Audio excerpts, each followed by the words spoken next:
Hello and welcome you all. Hope you all are doing well. So in this lecture, we're going to discuss about the top 10 current affairs of 2025. So let us start with the Global Peace Index. सबसे पहला point जो हमें याद रखना है, इसको release कौन करता है? इसको रिलीज करता है institute of economics and peace. ये था पहला पॉइंट। सेकंड पॉइंट है 23 इंडिकेटर्स को यूज करके ये इंडेक्स निकाला जाता है। इसमें जो मेन डोमेन है जिनको नजर में रख के ये इंडेक्स निकाला जाता है वो हमें याद रखने हैं।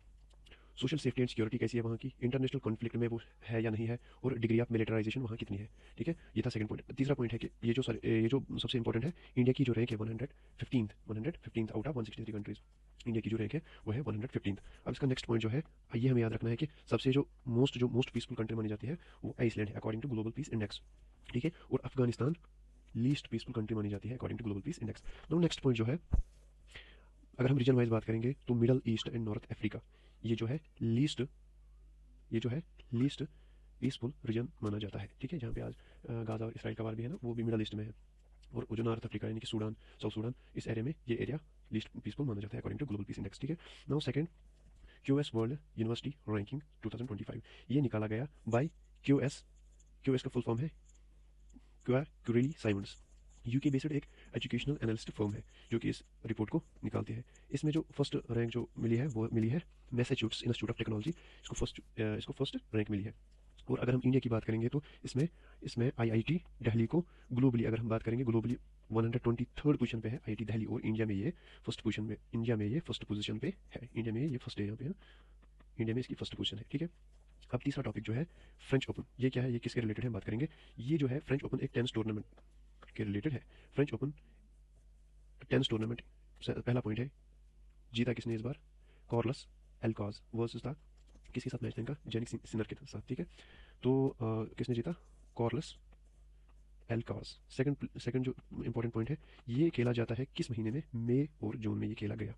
थर्ड पॉइंट इसका है प्लेड ऑन क्ले कोर्ट, यानी कि क्ले कोर्ट पे खेला जाता है एट रोलैंड गैरिसन, इस बार खेला गया। ठीक है, नाउ एक इंपॉर्टेंट पॉइंट है यहाँ पर, ग्रैंड स्लैम टूर्नामेंट्स।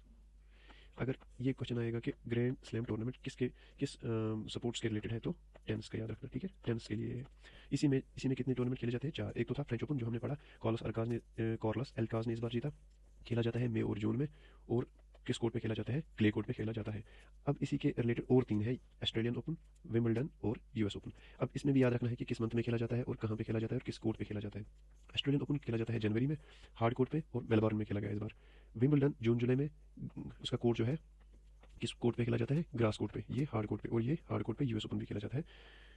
इसमें इस वाले टॉपिक में से यूपीएससी में भी क्वेश्चन पूछा गया है, जेके पीएससी में भी पूछा गया है, और यहाँ से हम अंदाज़ा लगा सकते हैं कि ये जेके एसएसबी के लिए बहुत ज़्यादा इंपॉर्टेंट टॉपिक बन जाता है। ठीक है, नाउ मूविंग अहेड, अब हम बात करेंगे वर्ल्ड टीम बिलिज चैंपियनशिप। ये अगर क्वेश्चन पूछा जाएगा कि ये टीम बिलिज चैंपियनशिप किस स्पोर्ट्स के रिलेटेड है, तो सबसे पहला पॉइंट हमें याद रखना है चेस के लिए, चेस टूर्नामेंट है। ठीक है, इस बार जीता है दिव्या देशमुख ने, इस बार जीता है इंडियन की जो ये प्लेयर है दिव्या देशमुख, इन्होंने नंबर 1 हुई यूफान को बीट किया। इस बार कहाँ खेला गया? लंदन में खेला गया। ये एक इंटरनेशनल चेस टूर्नामेंट है जो कि ऑर्गेनाइज किया जाता है इंटरनेशनल चेस फेडरेशन, यानी कि जिसको हम शॉर्ट में फाइट भी बोलते हैं। ठीक है, इंटरनेशनल चेस फेडरेशन। इसके जो 2 फॉर्मेट है खेलने के, एक होता है रैपिड सेगमेंट और दूसरा होता है ब्लिज सेगमेंट। इसमें भी अलग अलग है कि पहले प्लेयर को कितना 15 मिनट दिए जाते हैं कि वो सारे मूव एक ही साथ करे, फिर दूसरा प्लेयर खेलता है। लेकिन उतना हमें याद नहीं रखना है, हमें याद रखना है वर्ल्ड टीम ब्लिज चैंपियनशिप किस स्पोर्ट्स के रिलेटेड है? चेस के लिए। इस बार किसने जीता? दिव्या देशमुख ने जीता। कहाँ खेला गया? लंदन में खेला गया। इसके ऑर्गेनाइज कौन करता है? फाइड, और कितने सेगमेंट इसमें? 2, रैपिड और ब्लिज, इतना काफ़ी है। Now next is gold prize. हमें इसमें इतना सिर्फ याद रखना है कि किसमें दिया जाता है? थ्योरेटिकल कंप्यूटर साइंस में दिया जाता है। इस बार जो जीता है एहसान चट्टोपाध्याय एंड डेविड जुकरमैन, एहसान चट्टोपाध्याय एंड डेविड जुकरमैन। ठीक है, नाउ नेक्स्ट काफ़ी ज़्यादा इंपॉर्टेंट है, नेक्स्ट टॉपिक बहुत ज़्यादा इंपॉर्टेंट है, नेशनल फ्लोरेंस नाइटिंगेल अवार्ड 2025 किसके रिलेटेड है? नर्सिंग प्रोफेशनल्स को दिया जाता है बाय, कौन देता है? President of India. किनको दिया जाता है? नर्सिंग प्रोफेशनल्स को दिया जाता है। किस मिनिस्ट्री के अंडर आता है? Ministry of health and family welfare. ठीक है, और इसमें कितना प्राइस दिया जाता है? 1 लाख, और मेडल मिल जाता है इनको। ठीक है, now moving ahead, according to world bank report जो इस बार आया है, इन्होंने वर्ल्ड बैंक रिपोर्ट का कहना है कि इंडिया जो है 4th most equal society globally है। ये बहुत बड़ी अचीवमेंट है। इंडिया जो आती है मॉडरेटली लो इनइक्वालिटी कंट्री में आती है, यानी कि मॉडरेटली लो इनइक्वालिटी। अगर क्वेश्चन में आएगा कि इंडिया जो है किस पोजीशन पे है वर्ल्ड इक्वालिटी इंडेक्स में, तो मॉडरेटली लो इनइक्वालिटी में इंडिया की रैंकिंग इस बार आई है। तो अगर हम बात करेंगे कि फर्स्ट जहाँ पे सबसे कम इनइक्वालिटी पाई जाती है वो है स्लोवाक रिपब्लिक, ठीक है। सेकंड पोजीशन पे है स्लोवेनिया एंड थर्ड पोजीशन पे है बेलारूस, ठीक है। सो इस लेक्चर में हमने बात की कुछ बहुत ज़्यादा ये इंपॉर्टेंट है एग्जाम्स के लिए। तो आगे और भी इसी तरह और भी करंट अफेयर के रिलेटेड वीडियो आएंगे, तो सो कनेक्टेड रहना। Do not forget to share, subscribe and like. आप भरोसा करिए, सबसे बेस्ट और बेस्ट करंट अफेयर्स में यहाँ पे लाया करूँगा। Okay, thank you.